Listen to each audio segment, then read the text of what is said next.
Então você deve escolher qual que você quer. Então nós temos hoje, né, um ministério eclesiástico, que são aí, né, os diáconos, os presbíteros, os pastores, né, as denominações variam aí, alguns colocam aí apóstolos, bispos. Então veja bem, isso são o que? Escolhas humanas feitas de acordo com aquilo que a pessoa faz.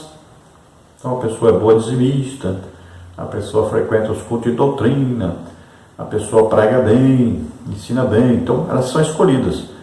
Mas veja bem, não foi feito um período de jejum e de oração, e não foi Deus que apontou quem Ele queria. Por quê? Todas as pessoas que são realmente escolhidas diretamente por Deus, o que vai acontecer? Deus vai capacitar essa pessoa. Deus vai mostrar que essa pessoa foi escolhida por Ele. E Ele mostra através de quê? O Espírito Santo equipa essa pessoa com dons do Espírito Santo. Se você olhar na Bíblia, é assim. Veja lá Pedro, veja lá Estevão, veja lá Filipe, veja lá Paulo. Então existem os eclesiásticos, os ministérios eclesiásticos, e existem os ministérios que são dados por Deus, são pessoas dadas por Deus à igreja. Então Deus, Ele escolhe pessoas, determinadas pessoas, o Espírito Santo capacita essas pessoas, elas vão exercer o ministério dentro da igreja. E assim que está em Efésios 4:11. Então nós vamos dizer que Samuel foi um homem escolhido por Deus e capacitado por Deus para fazer uma obra para Deus. Então ele seria responsável por essa mudança em Israel. Passar então do período dos juízes para então o período da monarquia.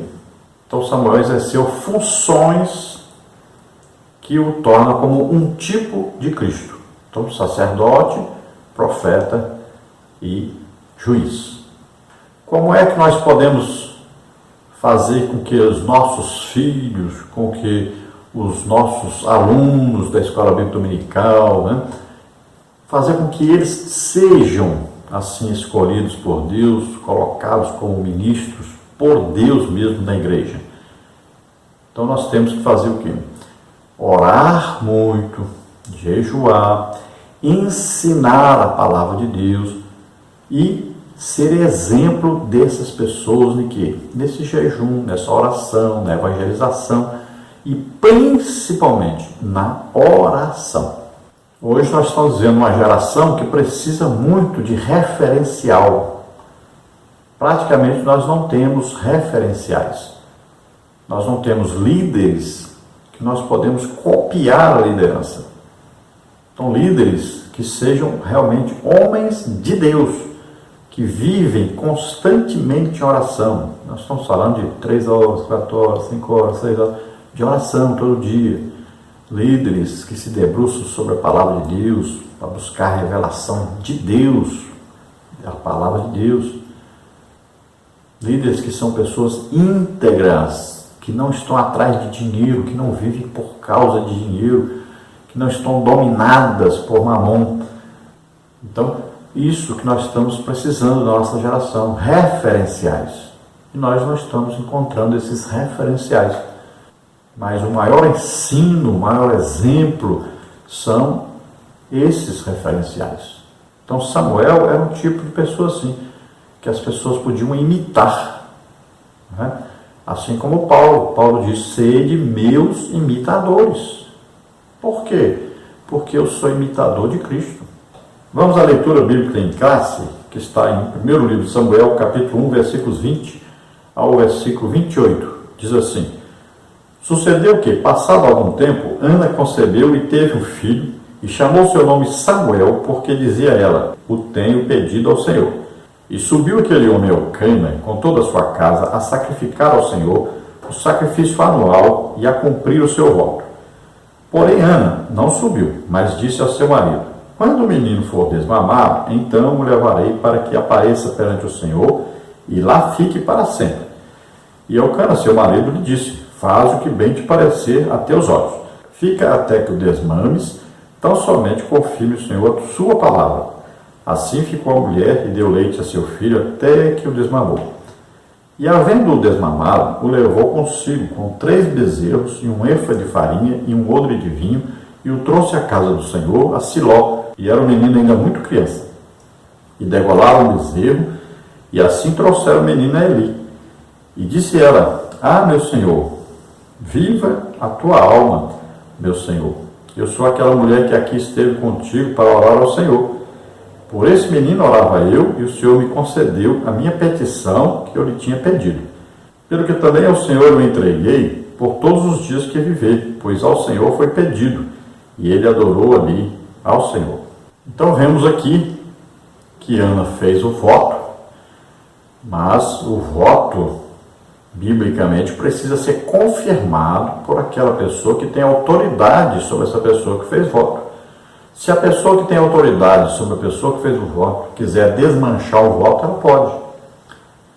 Então, se uma esposa fizer o voto e o seu marido quiser desmanchar esse voto, ele pode. Então, aqui Elcana confirma o voto de Ana. Eles tinham, além disso, uma autoridade sobre eles, que era Eli, o sumo sacerdote. Então, Eli confirma esse voto. Olha só. Então, o voto de Ana foi confirmado pelo seu marido, Elcana, foi confirmado pelo sumo sacerdote Eli. E Ana vai até Siló, onde Eli está oferecendo sacrifícios, e ali ela então vai entregar o seu filho, mas ela leva ofertas e sacrifícios para oferecer a Deus. São o quê? Ofertas de agradecimento, de louvor, de adoração a Deus. É isso que ela faz. Ela está agradecendo a Deus pelo filho que ela recebeu. E está consagrando esse filho totalmente às mãos de Deus.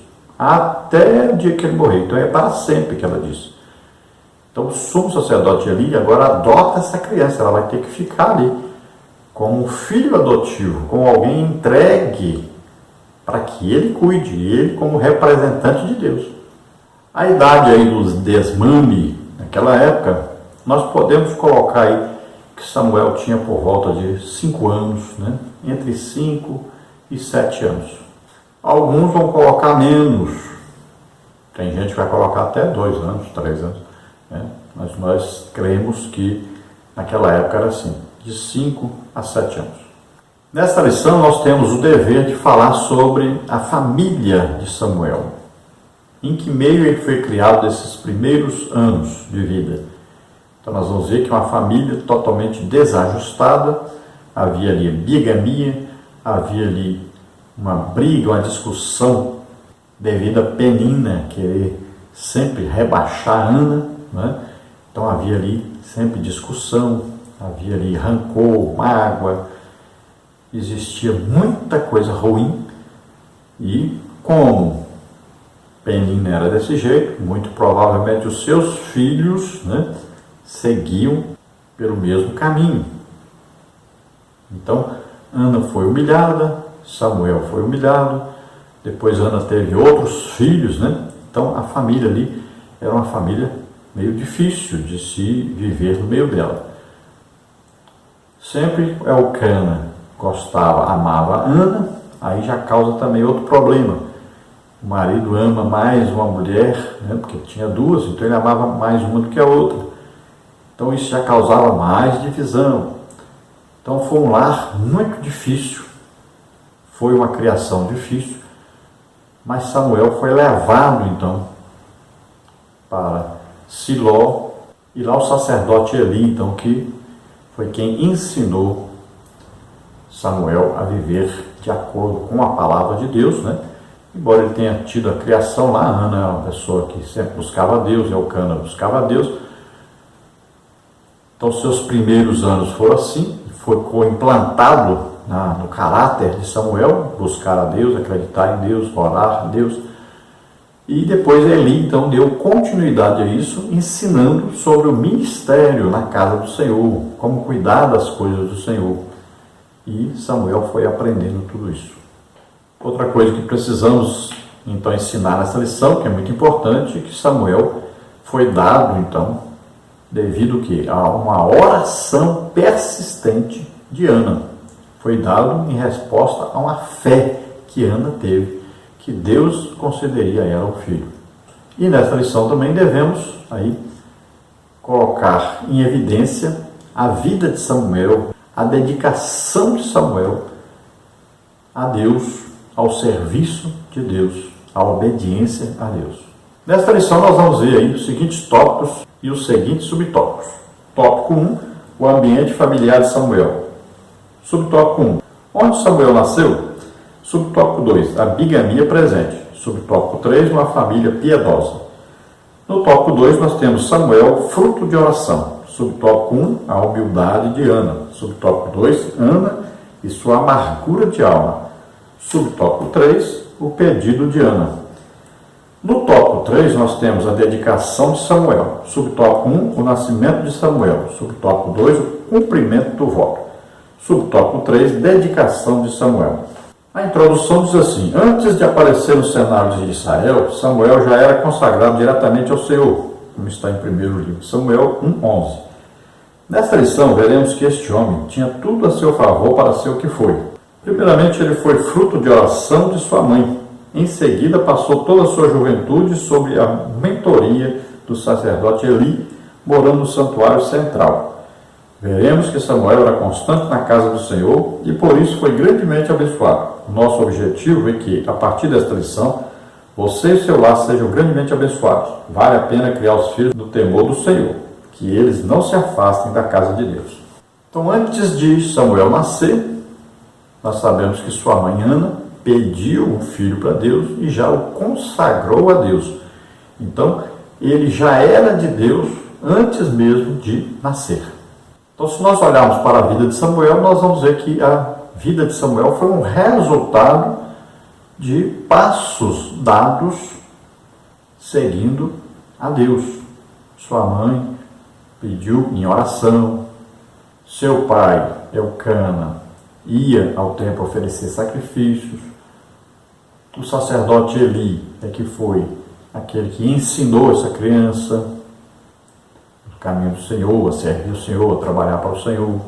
Vemos que Samuel viveu então na casa do Senhor o tempo todo e certamente aprendeu a palavra de Deus, porque tinha que saber, tinha que ler muito, estudar muito para seguir tudo que estava escrito ali. Ele estava sendo treinado por Eli para ser o quê? Um juiz, para ser um sacerdote e para ser um profeta.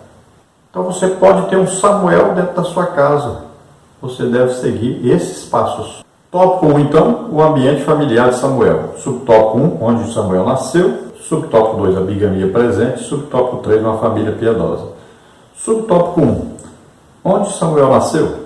No capítulo 1 de 1 Samuel, vemos que o lar onde ele nasceu não era perfeito. Estudiosos dos costumes bíblicos afirmam que nas famílias dos homens de Deus do passado havia os mesmos problemas de hoje: conflitos e maus tratos, poligamia, rivalidade entre irmãos e oposição entre pais e filhos também estavam presentes nas famílias daquela época. Tais fatos, porém, não anularam o projeto de Deus para a família de Samuel. Então você fala assim: mas hoje tem mais problemas do que antes. Não, são os mesmos tipos de problemas, né? A raiz é a mesma. Então haviam problemas na família de Samuel e esses mesmos problemas são enfrentados hoje em muitas famílias. Apesar então disso, Samuel foi um homem de Deus. Então você não pode dar desculpa. Por causa da família. Eu vivi uma família assim. Meu pai e minha mãe eram assim. Não existe isso. Porque na Bíblia você vai ver, existiram reis maus que tiveram bons filhos. E tiveram aí reis bons que tiveram filhos péssimos. Então a pessoa, ela vai decidir se ela quer servir a Deus ou não, Se ela falar eu quero servir a Deus, então pode ser feito o que for, ele vai seguir a Deus. Então nós temos que ensinar a palavra de Deus aos nossos filhos, porque eles têm um livre-arbítrio para escolher o que querem ser depois. Então eles precisam ter a base, e a base deve ser boa. Se eles um dia decidirem ir para o lado errado, aí é eles que decidiram. Nós temos que fazer a nossa parte. Nós não podemos abrir a cabeça da pessoa e mudar lá dentro. Então nós temos que fazer o quê? Ensinar enquanto as pessoas são crianças, né? Então nós devemos ensinar a palavra de Deus, levar para a casa de Deus e trabalhar na obra de Deus. Então é assim, orar, dar o exemplo na oração, no estudo da Bíblia, no trabalho, na obra de Deus. Nós temos que ser exemplo. Agora, vai depender então da pessoa depois decidir o que quer ser. Então você tem que fazer a sua parte, educar seus filhos na palavra de Deus e ser exemplo para os seus filhos. A Bíblia diz que Elcana, pai do jovem juiz, sacerdote e profeta, era levita da família de Coate. Primeiro livro de Crônicas, capítulo 6, versículos 22 a 28. Tem algumas tradições, você vai ver aí Vansli, né? E aí é o Joel, tá? Então, esses descendentes aí de Coate, você vai ver que entre eles existe então esta família que vai chegar lá a Samuel. Então você vai ver que vai chegar lá em Elcana, que foi então o pai de Samuel. Então descendente da família de Coate, que é levita.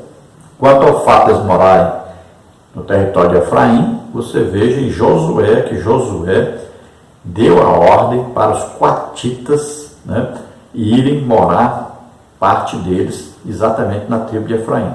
Está dito lá que Efraim teria que ceder uma parte do seu território para os coatitas. Então era um homem de elevada posição social e chefe da família de Zofim, que deu origem ao nome da aldeia, Ramataim de Zofim, que significa atitude ou elevação dupla. Isso por causa de Ramá, é uma elevação. Foi em Ramá que Samuel nasceu, viveu e morreu. Você veja o primeiro livro de Samuel 1:19, 7:17, 25:1.